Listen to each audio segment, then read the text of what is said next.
ভরা নদীর কূলে স্বামী হয়ে বইয়ের স্থলযুদ্ধ কে করেছিল? কে করেছিল জানিস? যখন সমুদ্র মন্থন কালে কালকুট বিষ উঠেছিল দেবতা অসুরের লড়াইয়ে, তখন এই সৃষ্টি একদমই রসাতলে চলে যায়।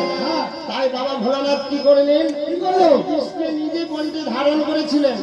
আর যখন বিষের জ্বালায় ছটফট করেছিল, কাকে স্মরণ করেছিল জানিস?